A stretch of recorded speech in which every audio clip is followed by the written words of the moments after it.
welcome everybody to another webinar the ELC is presenting. This is part 2 of our series on public participation in environmental decision making in Alberta. And today's session deals with appeals to the Alberta Environmental Appeals Board.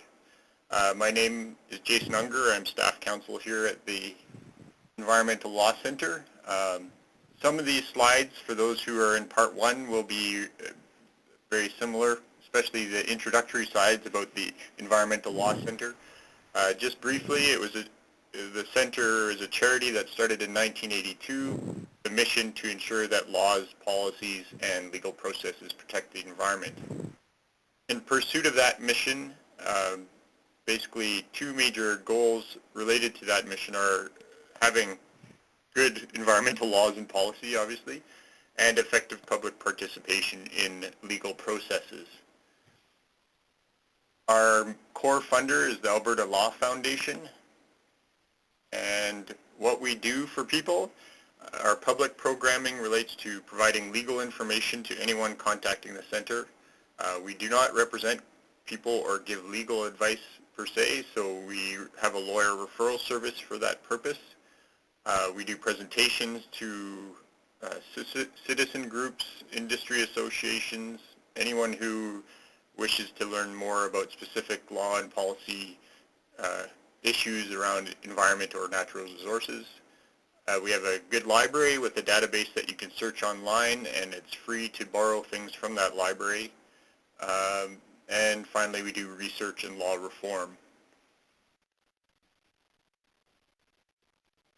So in terms of public participation, the ELC published a guide to public participation, which is available for download at the URL that is before you there. You can download it in sections if there's a specific section you want to deal with. And it's really an effort to facilitate public participation and to assist the government in making their decisions. The bulk of the guide itself is focused on the procedures themselves, and this talk has very much a process focus, as well as providing some strategies and kind of talking about how one can be effective in participating. In terms of the appeal process to the Environmental Appeals Board, this flow chart kind of just gives you a brief overview of the process. So there's an approval or license that the director has issued. That was discussed by Cindy in part 1 of the webinar. So the proponent of the activity has the approval or license in hand, and now parties have the decision of whether to appeal that decision to the Environmental Appeals Board. To do that, they file a notice of appeal. After the notice of appeal is filed, the EAB will decide, or will canvass the parties to see if mediation is appropriate to get the conflicts resolved without holding a hearing. If mediation is appropriate and successful, then the hearing is discontinued, or the process is discontinued. If not, the next stage is generally a preliminary motions hearing if there's any preliminary matters that need to be dealt with. The notice of hearing goes out, which then invites applications to other parties who might want to intervene. These interveners are not appellants per se or parties to the appeal, but they're there to give additional information to the EAB, and we'll talk a bit more about that.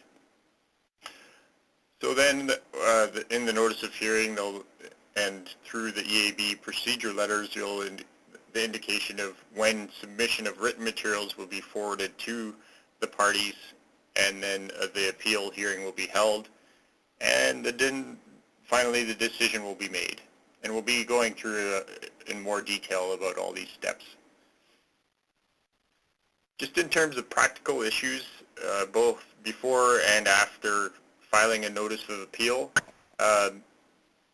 the rubber ducks in a row is what I put on the slide there, is really an effective appeal requires effective organization, and that means collecting and analyzing evidence in a timely fashion, if it's technical evidence, having somebody with that technical expertise review that evidence and provide a report in relation to that evidence.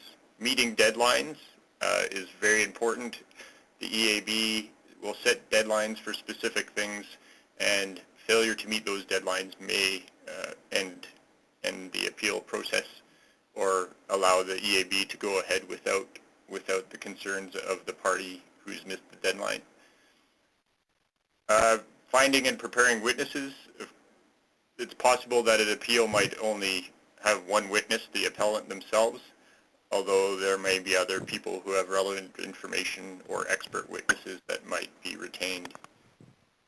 Preparing written and oral submissions, obviously being organized in that requires that evidence is gathered early on and knowing the most relevant issues to raise in the appeal, and keeping a record of communications and transactions. So keeping a record, I mean by that, communications with both the proponent of the activity, Alberta Environment, and the EAB, as well as keeping receipts and timelines in terms of how much effort has gone into the appeal for purposes of applying for costs at the end of the appeal. So the notice of appeal itself can really, two major issues arise there, the contents itself and the timelines. The timeline to file a notice of appeal is triggered by the director's decision.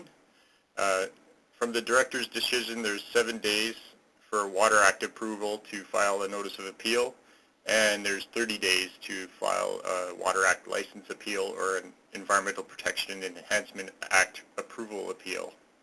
The EAB does have the discretion to extend that time. They do it in rare occasions, and there has to be sufficient grounds to do so. And what substantiates sufficient grounds is an open question. There has to be a significant intervening issue that kind of makes meeting the timelines unreasonable. Not noticing the director's notice or being away typically doesn't qualify for an extension.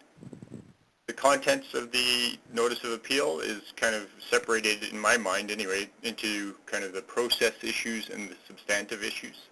The process ones deal with the legislative basis on which the appeal is based for the Environmental Protection and Enhancement Act. This is typically Section 91 and other sections of APIA, and the Water Act is Section 115.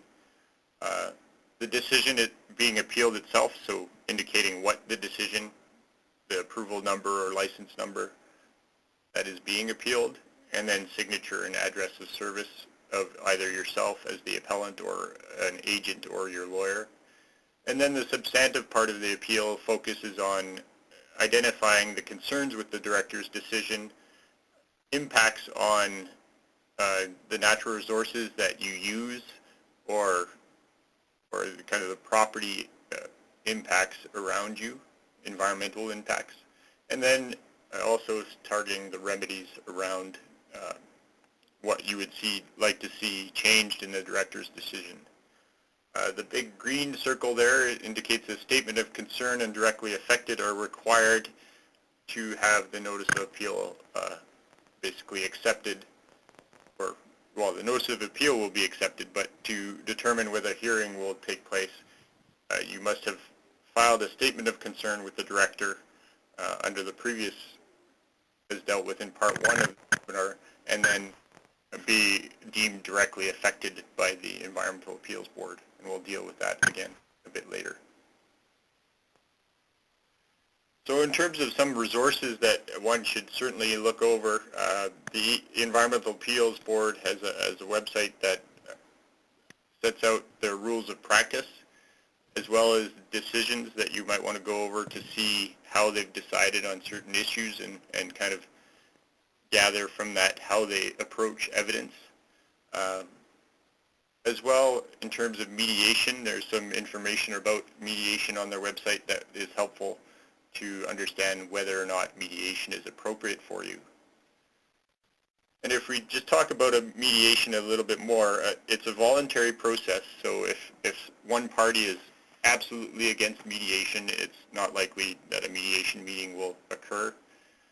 Mediation is an effective means of minimizing costs, primarily because experts and lawyers at that point in time haven't been retained. It's also very good for providing flexibility in the remedies that you can seek. If you go through the hearing process, the board will only kind of grant conditions or changes to the director, or recommend changes to the director's decision within their jurisdiction, which is basically the same as that as Alberta Environment in terms of the types of conditions they can place on a license or approval. The mediation discussions themselves are without prejudice, meaning nothing said in a mediation meeting can be used against the other party in the hearing process if the mediation isn't successful.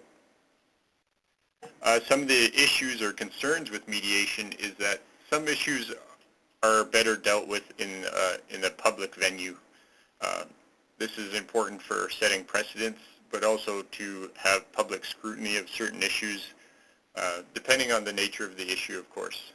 Also, the end result of a mediation agreement is basically an agreement that would be enforced by court action, which somewhat, if it comes to that, the cost minimization of the mediation is somewhat gone out the window a little bit there, but those are some of the concerns with mediation. In terms of assuming that mediation isn't successful, there's a few pre-hearing matters that would then be dealt with by the EAB. Any motions that a party wishes to bring that are relevant, including a stay of the director's decision, interim cost, standing, and disclosure. Basically, the stay of the director's decision is used to put a halt to any activities that the proponent might pursue with the approval in hand. And it basically the board decides whether to issue a stay in a similar way that court decide whether to issue an injunction, and in that regard, the person seeking the stay of the director's decision has to show that they will be irreparably harmed by the approval activity going ahead, and that a stay wouldn't unduly favor one side or over another. So there's that kind of test there. Often stays are not granted, although if there's threats to, say, the sole water source in one area or something like that, a stay may be granted in those areas where one can imagine irreparable harm occurring to an appellant. Interim costs, if a party can demonstrate that cost awards are necessary for the party to effectively participate in the appeal, they may be issued. To do that, the EAB will look at whether there's a demonstrated need for those interim costs, whether there's other funding available, and other efficiencies that the party has pursued to bring the appeal forward. Standing, or the directly affected test, the appellant has to prove that they are directly affected, and mainly this means that they're harmed or impaired by the approved project or the licensed project. And that means harm to natural resources that the appellant uses, or harming the appellant's use of those natural resources. Proximity to... Your phone died? The proximity to the activity... Oh, I know. Sorry, we're just hearing somebody over the line there. Please press *6 to mute your line. Thanks. So the standing issue often is focused on having kind of economic or natural resources related interests in close proximity to an activity. And it basically, doesn't need to be a certainty of harm, but a potential or reasonable probability of that harm occurring. Finally, the disclosure, if the initial information that will be garnered by the director will be available for the appellant and all the other parties involved to look over. Disclosure of other information may become an issue if it's found to be relevant. The EAB will likely allow it to be administered. Or admitted, sorry. Well, are you going to listen or not? So, other pre-hearing matters, not of the nature of motions, but other pre-hearing matters that the EAB will deal with is a determination of issues. There would have been issues identified in the notice of appeal. Some of those issues, they may find that the parties agree that they can come to some resolution on some issues, and other issues they will say hearing is required, and they'll determine what issues those are going to be. As well, there needs to be a determination of whether the EAB hearing is redundant with other hearing processes. So the EAB will contact the Energy Resources Conservation Board and Natural Resources Conservation Board to see if the issues they're about to deal with have been dealt with in these other processes. And if these issues have been dealt with by these other hearing processes, they'll discontinue the hearing.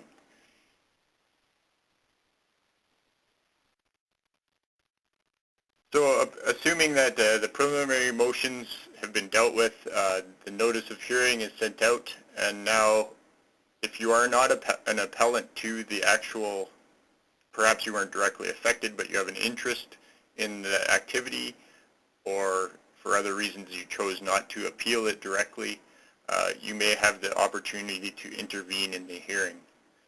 Being an intervener basically revolves around telling the EAB, you apply to the EAB to be an intervener, and really illustrating to them how you'll add value to the process.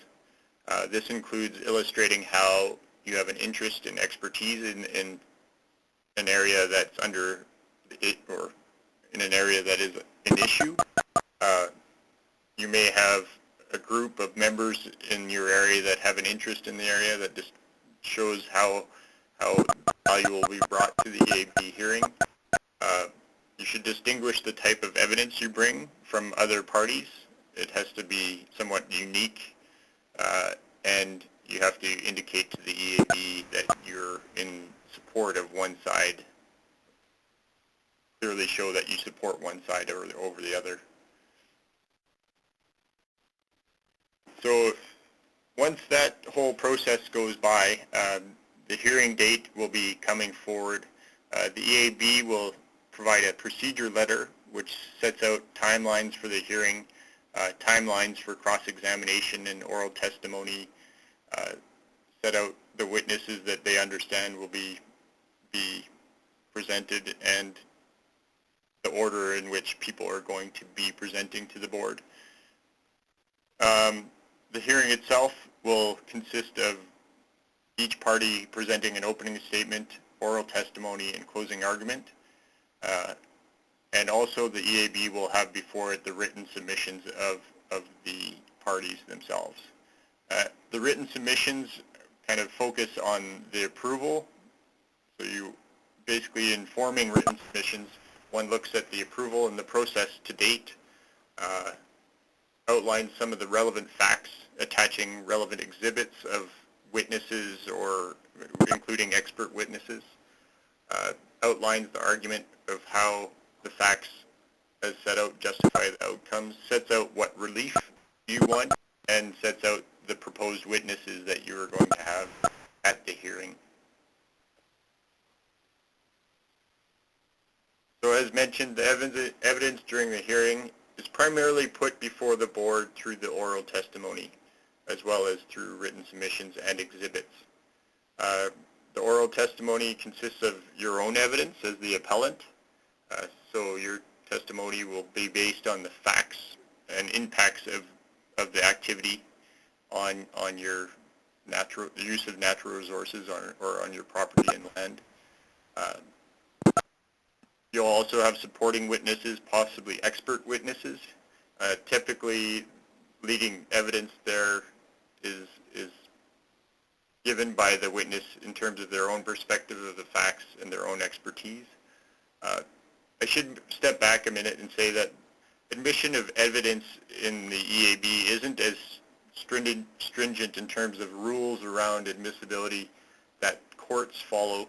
The EAB has more flexibility. They have control over their own procedures and what evidence to allow. And so when typically one doesn't lead your supporting witnesses in terms of the questions you ask your supporting witnesses, they call it direct examination, and it's kind of open-ended, allowing your witness to tell the story of their facts. And then there's the other party's witnesses, which is basically involved in cross-examination. Those questions are primarily leading in nature, and they're focused on getting admissions from the other side, the other parties, so related to impacts, gaps, or uncertainties. So whether it's Alberta Environment or the proponent of an activity or other parties who may be adverse in interest, you'll want to get those admissions of uncertainties on the record. As well, cross-examination is often used to question the credibility of a witness, although in the EAB this is less of an issue. But if a witness is obviously giving evidence that is outside their claimed area of expertise, one might wish to question them on that. Once the witnesses give their oral testimony and are cross-examined, the EAB can allow for redirecting witnesses to clarify any of the answers, but that's at the discretion of the EAB. So all the parties go through this process of giving their oral testimony under oath or affirmation, and they're cross-examined, and again, they can redirect them. And then the EAB also has the discretion to allow what they call rebuttal evidence. So after everybody's kind of gone through, they might allow for additional time to rebut specific issues. The rebuttal evidence isn't used to just restate your case. It's to address any new issues that have arisen through the oral testimony. In terms of the hearing itself, I use the evidence battle, the battle in quotes there. It is an adversarial process. It typically comes down to competing experts in terms of more technical reviews or hearings that the EAB has. And the EAB, the board panel, will really focus on the evidence that has the most relevance to the issues at hand, and that provides the probative value, or evidence with the highest probative value, meaning that evidence that really illustrates a fact being a case. In terms of competing experts, it's often an issue when a hearing takes place that experts will kind of cherry pick from the information they've gathered to present a strong case to the board.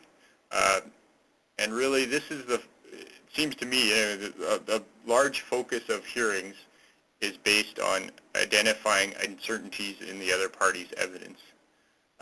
The probability of the harm occurring and the actual link between the activity and the cause of and causing the harm are often issues in the hearing.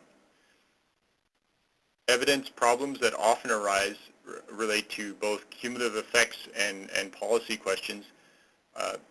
This isn't surprising because a lot of these questions are not really within the purview of a lot of the decisions of the director per se.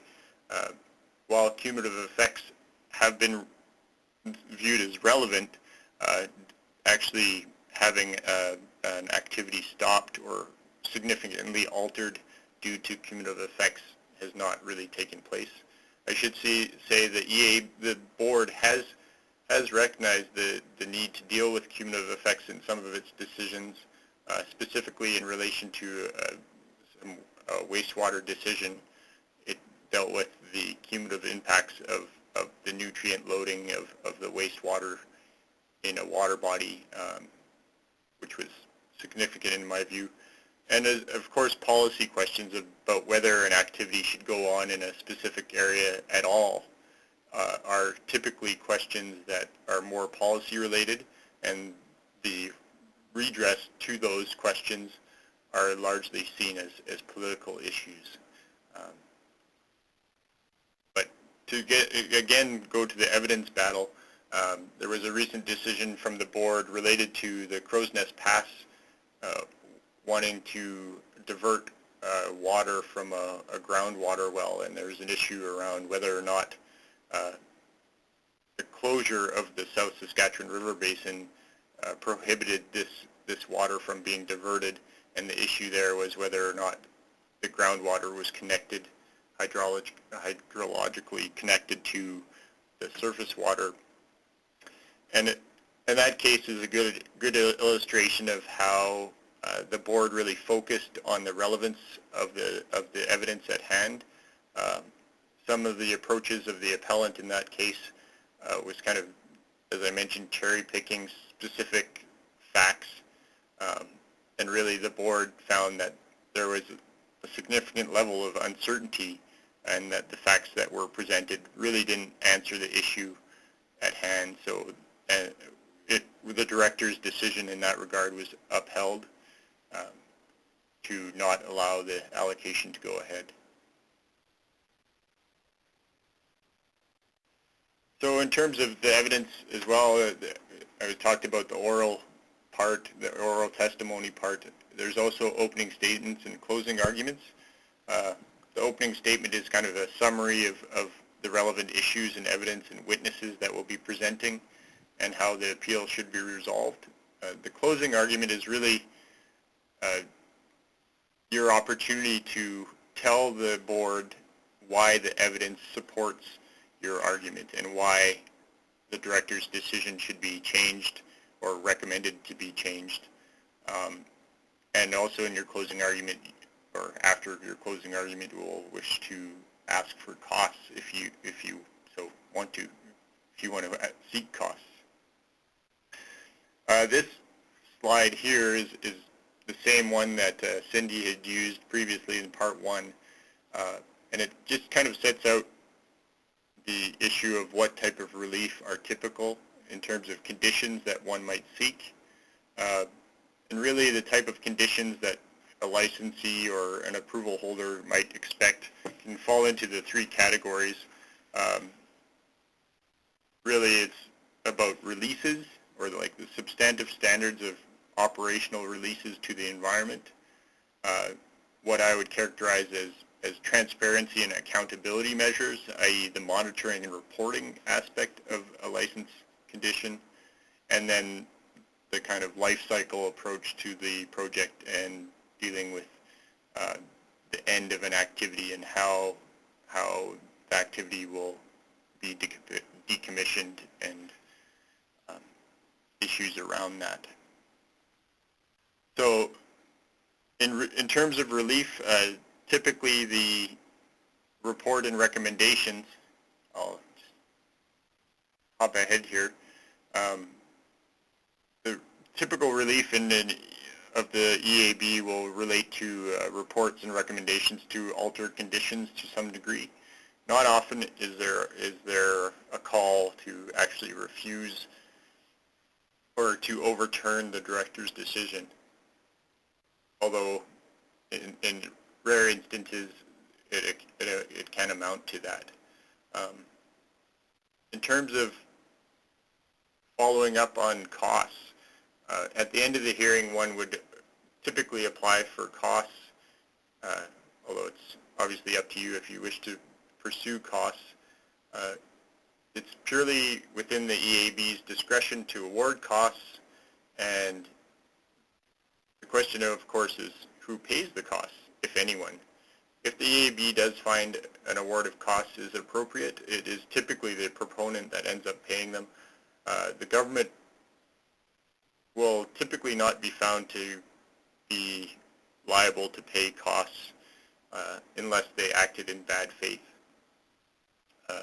The board itself can even cover some costs, although that doesn't typically take place. And again, this comes in where the record-keeping issue becomes an issue. So time spent on the appeal, receipts obviously expert and lawyer fees and that type of thing will be relevant. I see there's a question asked, and I'll deal with that just at the end of the presentation here. In terms of justifying costs, one can kind of capture it in terms of need, complexity, and relevance of evidence. So one should show that there's a need, a financial need to cover those costs, and that relates to the need to have lawyers and the need to have expert evidence. And that relates to the next point, which is complexity of the issues at hand, both the technical issues of the appeal as well as the legal issues of the appeal. The more complex the hearing is, the more likely costs may be granted. And finally, the relevance of the evidence to the board itself, both relevance in terms of addressing the issues that were identified by the board in the notice of appeal, and relevance in terms of substantially contributing to the board's decision itself. All those things will kind of go to whether or not the EAB will award costs. In terms of the results itself, report and recommendations are issued from the board, and then the minister has the ultimate decision as to what to do with those report and recommendations. Almost in all cases, the minister adopts those report and recommendations, and they become, by way of order, conditions on the license or approval. So once that occurs, there's a process of enforcement if the proponent doesn't abide by those new conditions. Post-decision impacts or enforcement of those impacts is usually within the government's mandate. As I mentioned previously, the mediation issue, if there are issues that aren't dealt with through the approval, enforcement of those non-governmental agreements is through the courts itself. So that's something to be aware of, again, in the mediation process. So just to wrap up, I've just done a very quick overview of the EAB process. We often request, if people are interested to, since we are a registered charity, always open to donations. And of course, we have time for questions right now, but if anyone has other questions, please phone us at the number there, or we have a variety of online information sources and comments and discussions and that type of thing that are available for people. So I will wrap it up there. This presentation, as well as the audio clips from it, will be put online, so you can refer to it. And if there's a lot of details in the guide itself that haven't been covered here. I noticed that Gilbert, one of our attendees in the session here, is a great resource who works at the EAB as well, who can certainly answer most of the questions as well. So feel free to ask questions at this point. I have a couple of questions here. Who sits on the EAB and how are they appointed? So the board itself is made up of a panel of typically 3 members in a specific hearing, although it allows to up for 5. They are appointed by the government through cabinet, I believe. So they are government-appointed members for that board. There's another question. Can you talk a bit more about the board's willingness to deal with cumulative effects? Is there an upward trend in the board's willingness to consider cumulative effects? What lies ahead? Well, that's a very good question. As I mentioned, it was the Siksika case that the board had indicated that the cumulative loadings on a water body were of significantly well, I guess I'd characterize it as more relevant than the director may have paid attention to in their decision. So the board had indicated that there should be a bit more stringent requirement to comply with kind of the cumulative loading impacts on a water body. So that was one of the board decisions I was thinking of when identifying cumulative effects being dealt with by the board itself. One of the big issues with that, and to certain degrees, I guess the more recent Crow's Nest case also deals with cumulative effects, but that's in terms of interpreting the fact that there's now limitations on groundwater removal that are related to surface water, and that decision relates to a policy decision that came out of the approved water management plan in the South Saskatchewan River Basin. So that one is also related to cumulative effects, but that related to a policy decision that was previously made. I anticipate that the board will have more to deal with in terms of cumulative effects and interpretation of regional planning or regional plans as they start to be published or created through the Alberta Land Stewardship Act process. There may be appeals related to that. So if there's any trends per se, I'm not sure if there's a huge appetite to start delving into limiting specific or conditioning things in such a way that cumulative effects are really a center point for approvals. I would say that's a ways away, if anywhere on the radar at this point. But it does arise, particularly where there's policy documents or legislative documents that can be pulled in to indicate that the director should consider, substantively consider cumulative effects. So if those policies, I should have mentioned that as well, in terms of written submissions, it's often a good idea to relate arguments and the facts to relevant policy documents that the department has, as well as to the legislative mandate of the department, including the purpose found in the Water Act and the Environmental Protection and Enhancement Act. There was somebody who had raised a hand, but now it's gone. Are there any other questions at all about the board process and or strategies related to hearings and notices of appeal?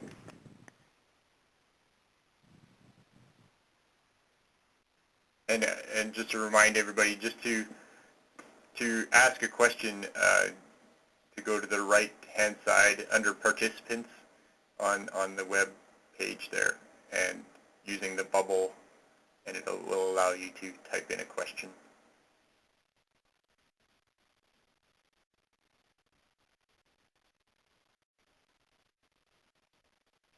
What I might do at this point is take it off the lecture mode so people can ask questions verbally as well if they so feel fit.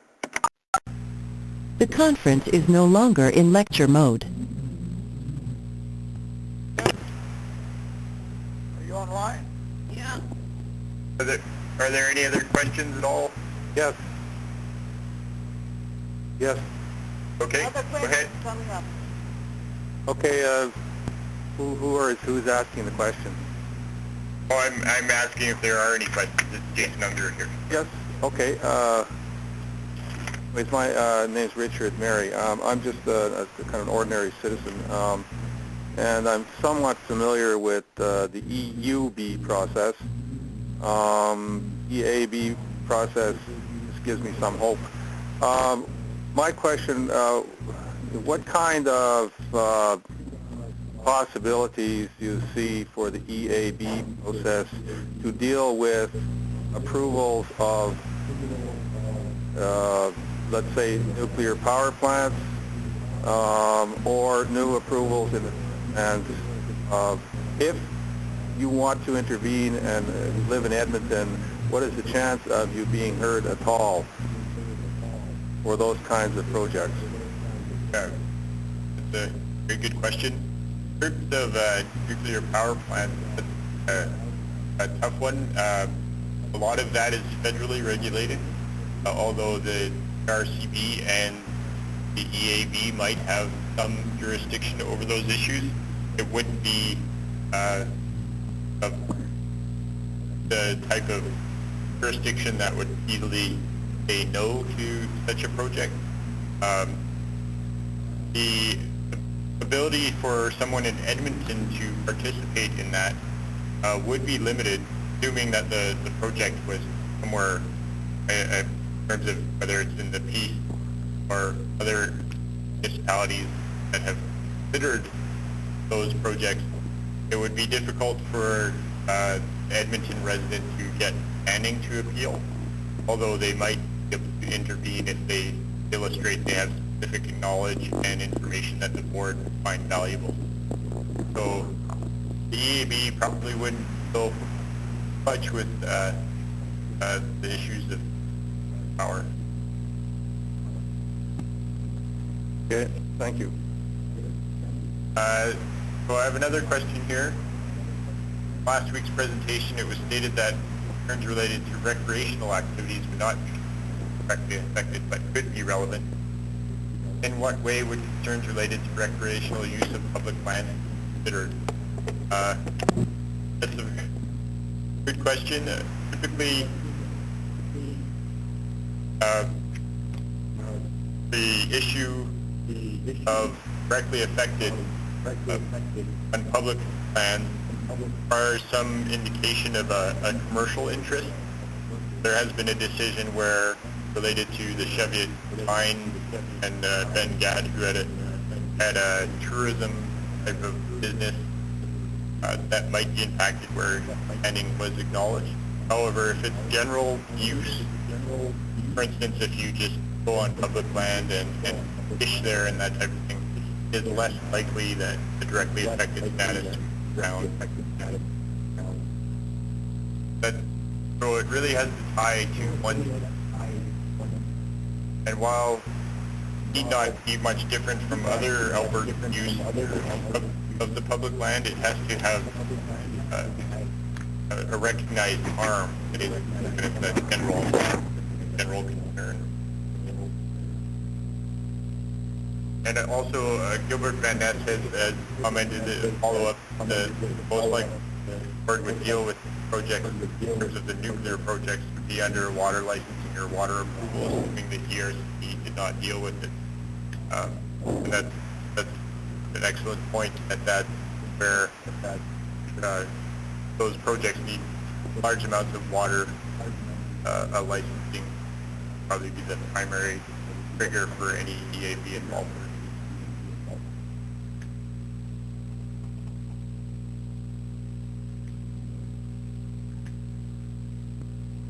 There's also another question possibly coming through. Is there anyone who has another question over the phone?